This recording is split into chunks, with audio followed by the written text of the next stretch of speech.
Welcome back to Most Amazing. Today we're counting down the top 10 prison guards who took it too far with inmates. Let me know which guard shocked you the most in the comments below. At number 10, 4 pregnant guards. In 2013, 4 different female prison guards in Baltimore, Jennifer Owens, Kateria Stevenson, Shania Brooks, and Tiffany Linder became pregnant, all to the same inmate, Tavon White, according to authorities who busted a major smuggling gang within the jail system. These women weren't just pregnant either. The inmate made a serious impact on them as 2 of the 4 women tattooed his name on their bodies, and he showered 3 of them with expensive gifts, including cars and jewelry. These 4 were among 25 people facing federal charges, including 13 prison guards. The scheme involved smuggling illegal substances and cell phones into Baltimore City Detention Center. U.S. Attorney Rod Rosenstein said that the 25 defendants participated in running the activities of the Black Guerrilla Family, a prison and street gang from behind bars. 13 female corrections officers, 7 inmates, and 5 alleged co-conspirators are charged with racketeering, money laundering, and possession with the intent to distribute. The affidavit says that the corrections officers helped members of the notorious gang smuggle cell phones, substances, and cigarettes into the jail to sell to other inmates and make thousands of dollars. Corrections officers hid the contraband in their shoes, as Baltimore does not require employees to remove footwear when going through screening.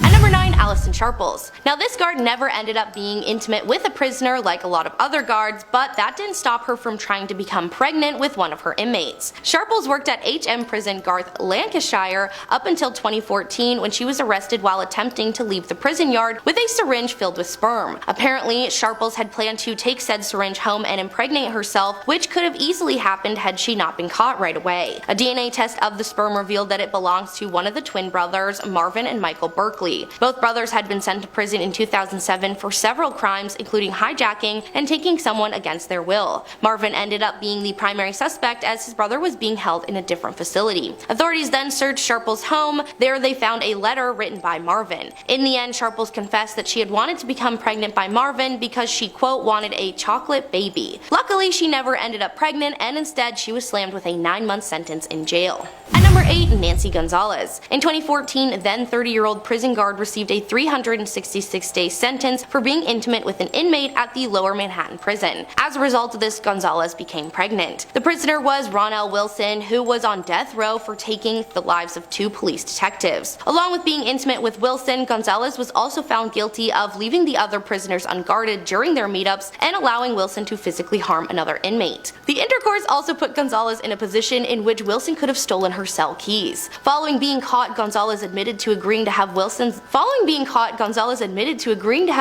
baby, thinking it would make the jury reconsider giving him the death sentence during his retrial. Of course, this did not help Wilson, and he again received the death penalty 10 years after his initial sentencing. Gonzalez ended up giving birth in 2013, and another prisoner, Robert Cabafari, that she was involved with, offered to take care of the child. He was moved to another facility after the relationship was suspected, but they were able to remain in contact through cell phones which had been tapped, allowing federal agents to confirm their relationship. At number 7, Sheontae Harris. She was a corrections officer at Leavenworth Federal Detention Center in Kansas, which is a maximum security prison run by private prison company CoreCivic. In 2021, Harris was charged with selling packs of cigarettes to an inmate for $100 a pack, who then turned around and charged other inmates $350 per pack. The prices inmates are willing to pay for contraband has skyrocketed, so the temptation for employees to smuggle things has also risen. When the FBI was tipped that contraband was moving into the prison, they confronted Harris about whether or not she was receiving money through Cash App. Harris denied having Cash App, even though it was her primary means of getting money for the contraband. You would think that a visit from the FBI would have been enough to get Harris to stop moving goods, but apparently Harris approached 2 more inmates after the FBI encounter, trying to bring even more cigarettes into the institution. Harris was eventually arrested and charged with conspiracy to commit bribery and provide contraband and making false statements to federal agents. She pleaded guilty and faced a maximum penalty of 5 years in prison.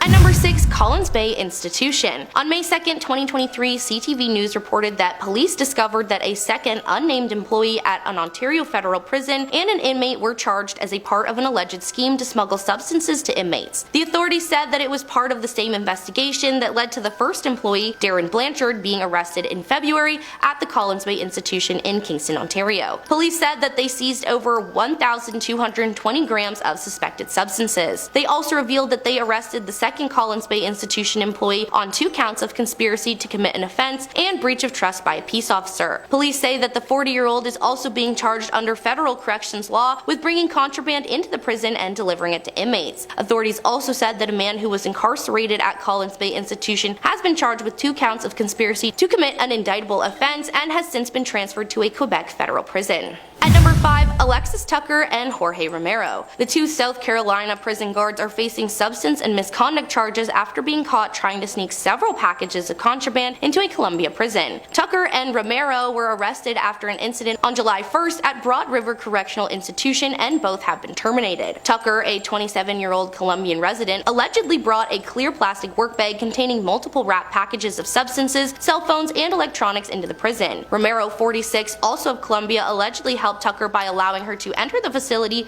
without searching her and overlooked the obvious and copious amounts of contraband in her bag, according to an arrest warrant. The contraband was discovered after members of the prison's correctional emergency response team stopped Tucker after noticing several black packages in her work bag. A search of the bag revealed 3,249 grams of a certain green substance, 1,485 grams of tobacco, 982 cigar wraps, 605 grams of another popular street substance, 217 grams of a certain white powder, 27 cell phones, chargers, game controllers, AirPods, and other legal items. Tucker is charged with trafficking and possession of substances with the intent to distribute, providing contraband to prisoners, misconduct in office, and substance conspiracy, according to the SCDC. Romero is charged with misconduct in office and substance conspiracy. At number 4, Vicky White. She was a former Alabama corrections officer who was accused of helping a man suspected of taking a life escape from jail. In 2022, White took her own life hours after she and escaped inmate Casey White were captured in Indiana following a car crash that ended a manhunt spanning more than a week. Casey and Vicky shared no relation aside from the last name. The pair had a collection of weapons on hand, including 4 handguns and several automatic weapons. Following his arrest, Casey said that he was probably going to have a shootout at the stake of both of them losing their lives. The pair had been on the run for just over a week after Vicky helped Casey flee the Lauderdale County Detention Center. The morning they left, the day Vicky had also been set to retire, it was thought that they were leaving for a mental health evaluation in court for Casey. Later, investigators learned that no such investigation had even been scheduled. As Vicky was leaving the jail, she told a booking officer that she was going to a medical appointment after she dropped Casey White off because she wasn't feeling very well, but it turns out Vicky didn't have an appointment scheduled for that day either. During the investigation, officials learned that Vicky White and Casey White had a special relationship and had communicated over the phone for the past 2 years before they disappeared.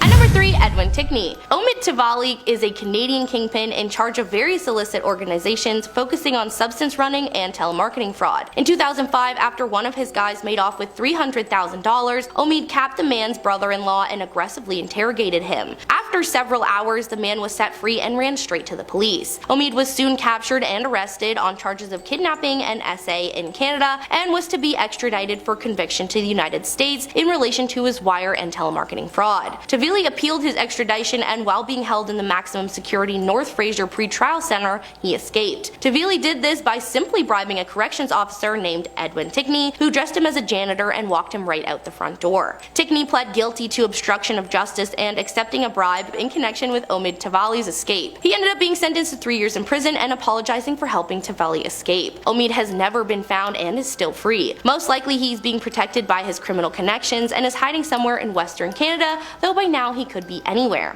At number 2, multiple New York guards. Earlier this year, the New York Times published an article talking about the amount of mistreatment from prison guards that goes unpunished. New York State officials have documented the results of attacks by hundreds of guards on people in their custody. However, when the state corrections department has tried to use this evidence to get them terminated, it fails 90% of the time. A review of prison disciplinary records dating back to 2010 found more than 290 cases in which the New York State Department of Corrections and Community Supervision tried to fire officers or supervisors it said physically abused prisoners or covered up treatment that ranged from group beatings to withholding food. All that being said, officers were ousted in just 28 cases. The state tried to fire one guard for using excessive force in 3 separate incidents over 3 years, but failed each time, and he remains on the state prison's payroll. One officer broke his baton, hitting a prisoner 35 times even after he was handcuffed. Another beat a prisoner so badly that he needed 13 staples in his head. Neither were fired, nor were the officers who battered a mentally ill man,